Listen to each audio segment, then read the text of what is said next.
能杀死阿祖的秘密武器终于现身，可男孩们却再难拧成一股绳。我是瓜皮儿，黑袍纠察队第3季前情提要。士兵男孩的死亡真相开始慢慢浮出水面。当年马洛里被派去剿水尼加拉瓜革命，英雄团队血债血偿也被调遣去支援，因为他们哗众取宠导致营地暴露。在一场突袭中，士兵男孩被神秘武器击中，尸体也被带回了俄罗斯，从此就被贴上了战死的标签。沃特也将他美化成了救世牺牲，凭一己之力阻止了核电站泄漏，而休伊的理解让布切尔感动吐了。同时自己服用临时5号的事也被休伊知道了，3瓶药已经用了1瓶对付火药，这是布切尔的后手，他不允许休伊告诉其他人。而母乳对士兵男孩的仇恨已经盖过了对布切尔的愤怒，为了给家人报仇，他必须走一趟俄罗斯。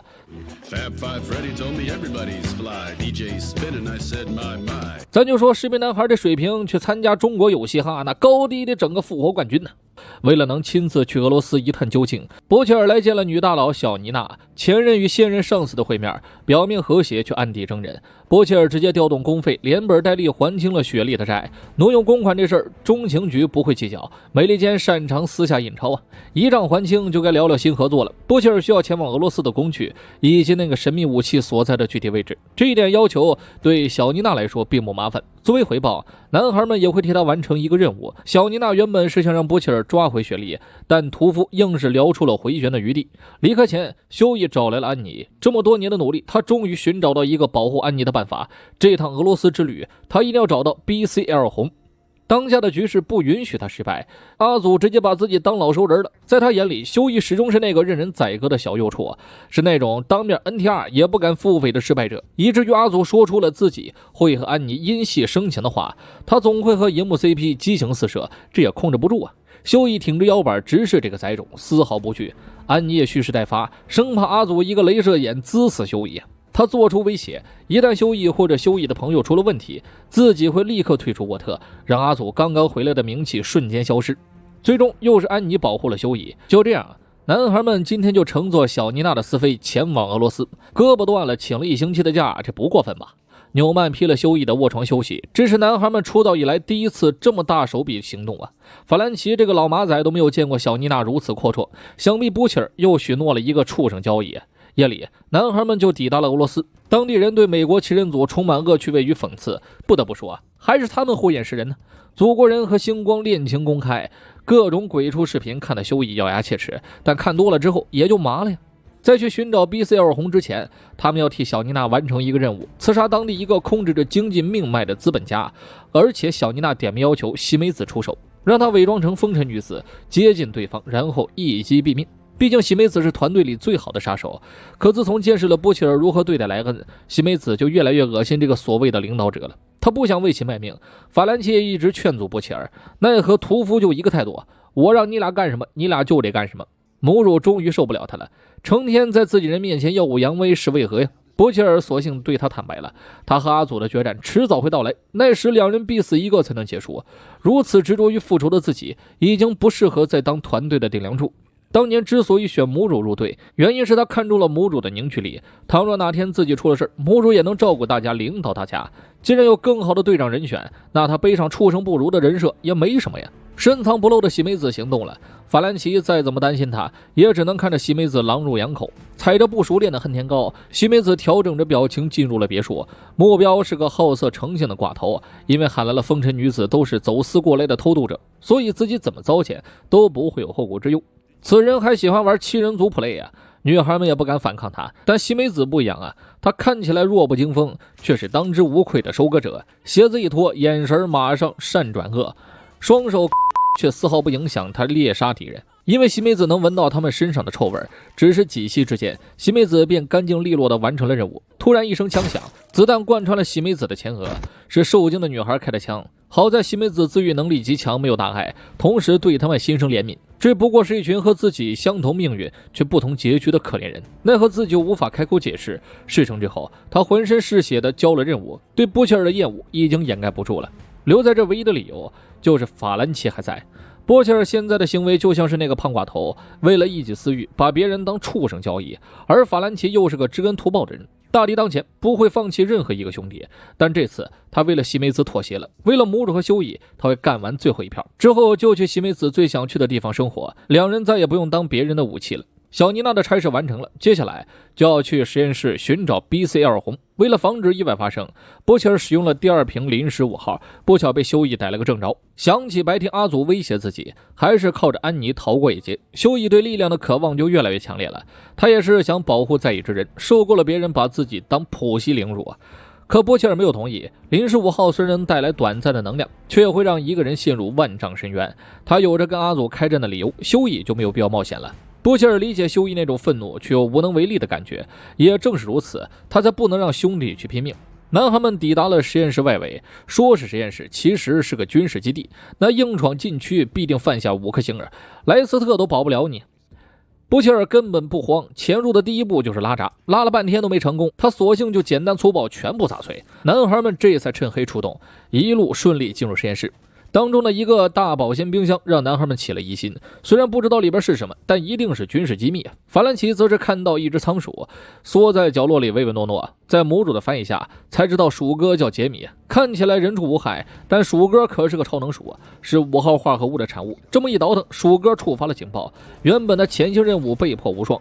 西梅子再不愿意杀生，也得为了大家的安全出手。其他男孩们则是运输船对角枪啊，与俄士兵们展开了激烈交火。期间鼠哥出手了，阴差阳错救了法兰奇一命。一声鼠哥那得一声鼠哥。男孩们接二连三打光了子弹，面对围攻而来的士兵已经没有了任何办法。见状，波切尔决定摊牌了，看了一眼修义，他坚定地点了点头。屠夫咧嘴一笑，直接祭出超能力。兄弟们先是担心，再是震惊，最后目睹着波切尔阿祖附体。眼看有士兵摸到了母主身后，光腚侠修义也出手了，一个闪现救下2帕，对自己的强大欣喜若狂。可布切尔却面露凝重，修义这厮最终还是偷了他的临时5号。比起修义的兴奋，其他人更多是失望。布切尔这么做有情可原，他本身就是个混蛋，可最有底线的修义同流合污了，兄弟们这就难以接受了，包括布切尔在内，无一不对修义失望了。可任务还得继续，他们盯上了保鲜冰箱。波切尔一把撕开了肛门，冷气倾泻而出，一个模模糊糊的人影逐渐恢复了生机，不是别人，正是士兵男孩本孩啊！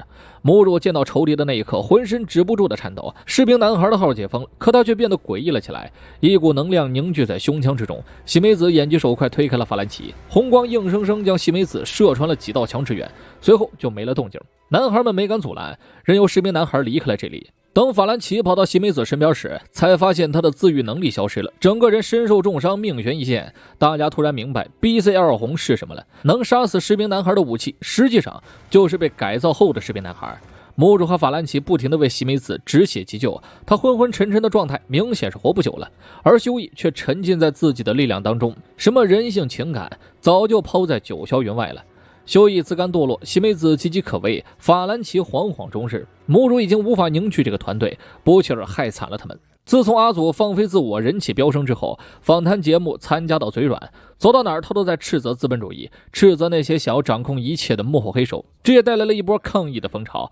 艾德加不允许他在外面逼逼赖赖了，说的每一句话都有损公司形象，不得已找上了女儿纽曼，想让他召开新闻发布会，然后玩点手段，点醒阿祖谁才是沃特的老大，也提醒阿祖，公众人物乱说话是要付出代价的。纽曼不敢答应这件事儿，逼急了阿祖会付出代价不说，他还有个女儿不能受到伤害，这一点艾德加做出了保证，自己终究是沃特 CEO， 阿祖不敢撕破脸的，更不会让纽曼母女受到伤害。火车头这边准备拍摄新广告，他始终惦记着哥哥的话，那个叫蓝鹰的超级英雄总是随机对黑人重拳出击。火车头想让公司处理下此事，但根本没有人在乎这些，不得已只能继续拍摄维新的广告，好一顿夹杂私货，证明自己的和平的化身。怕上火和火车头，耶！不仅波切尔要与阿祖开战，梅芙也在调整状态。终有一日，大家会撕破脸皮。安妮希望能和梅芙组成一队，他们共同的敌人都是阿祖，人多力量大呀。梅芙早有联合的打算，否则也不会为布切尔提供线索。他现在是偷偷训练，对外仍是酒醉金迷的人设，就想着默默努力，然后惊艳所有人。但仅凭两女的力量还是太弱，这个团队需要更多的英雄。安妮能想到的最好人选就是超音速，后者跟二次元米勒一样，毫不犹豫就答应了，生怕安妮想歪了。超音速还特意强调，这不是因为爱情啊，而是不想让善良的安妮孤立无援，他们终究是朋友，要一起面对困难，做正确之事。随后阿祖做东欢迎了新成员超音速的加入，新老成员结合体深海就不用管太多了，玄色仍然是一言不发。自从被梅福强喂了坚果后，他整个人就逐渐透明化了，但却没有任何人针对他。散会前，火车头又提出了蓝鹰的事儿，这人阿祖听都没听过。得知对方随机霸凌黑人后，安妮打心底里谴责对方。阿祖一直没说话，深海老婆暗示了他一下，那意思是申公公还不快替陛下说两句啊？深海意会了，当即表示这事儿不妥呀！火车头大人，你这是徇私舞弊！咱们七人组是英雄组织，自然希望世界上有更多的英雄。皇上，你说对不对？阿祖微笑赞许，申公公所言极是，朕也是这个意思呀！火车头当场吃了一记大鳖，还是昔日朋友深海亲自喂的屎。散伙后，艾什利把新闻发布会的事说了出来，一脸谄媚的表示，他们肯定是做样子，陛下不用太慌张啊！阿祖当即叫他过来说个悄悄话。Is your idiot brain getting fucked by stupid? It's not rhetorical. Answer me. 被一通暴骂的艾什利马上就去处理此事了。走廊里，火车头和深海起了冲突，怒斥这个老太监为了讨好阿祖不干人事啊，生怕被祖国人听到。火车头先舔了一波，表示祖国人是个大好人，但你深海就是一个大畜生啊！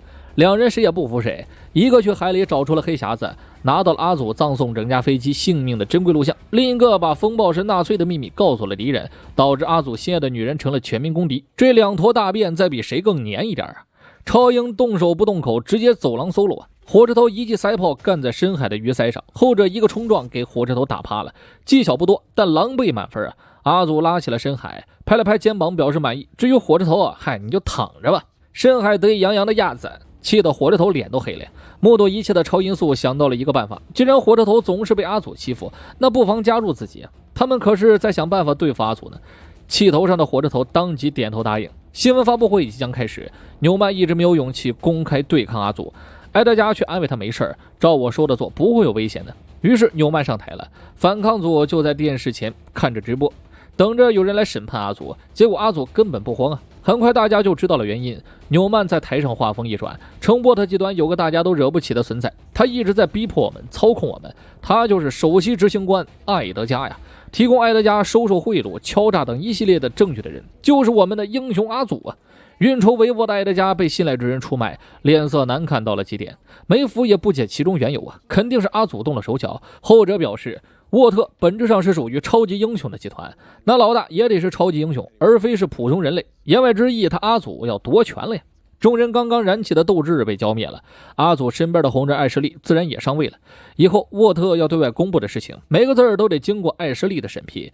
他现在掌控着公司的发言权，当场现学现卖，把阿祖的原话搬了出来。Is your idiot brain getting fucked by stupid? It's not rhetorical. Answer me. Yes. 万万没想到，文案负责人一脸期待，那能对付恶人的就只有阿祖了呀。夜里，阿祖来见了纽曼，他能策反纽曼的理由也很简单，祖国人拥有保护他们母女的力量，比埃德加口头答应阿祖绝对的实力更可靠啊。另一个回报是5号化合物的配方，这两个条件足以让纽曼出卖养父，而阿祖愿意联合他，完全是出于同类的情谊。纽曼是爆头侠这事儿他已经知道了，大家同为超人类，为何要服从一个老逼灯的命令啊？是时候让超人类成为真正的掌权者了。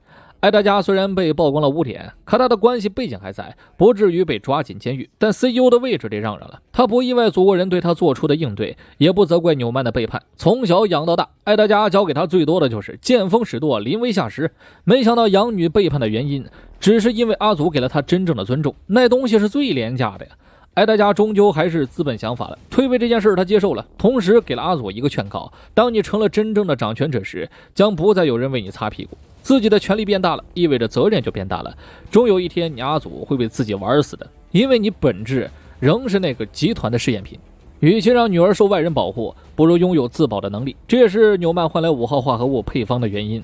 疼痛只是一时的，强大却会伴随一辈子。作为一个母亲，若有机会，自然不会选择这条路，但这个世界没给他机会呀。闪光灯下，阿祖已经迷失自我了，就要当众抱着安妮起飞。迫于粉丝的期待，安妮顺从了这个变态。阿祖信誓旦旦要带她见一处美景，保证让她大吃一惊啊！到地方后，美景就是超音速的尸体。当火车头意识到阿祖无法打败时，直接就把事儿给抖了出来了。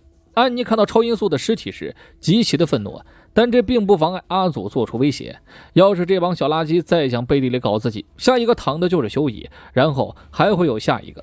一怒之下，安妮也只能点头答应了，但她心里复仇的星光也更加灼烧。事情摆明不会这么简单的，两个疑点表明剧情还会有反转。其一是超音速的尸体看不见脸，根据非酱油角色露脸定律，没有直接死亡镜头，他八成就是没死，真正走漏消息的也许正是他。其二是火车头已然有些良心发现了，不然也不会2次提出解决蓝鹰完全信任阿祖的下场，他比谁都要清楚。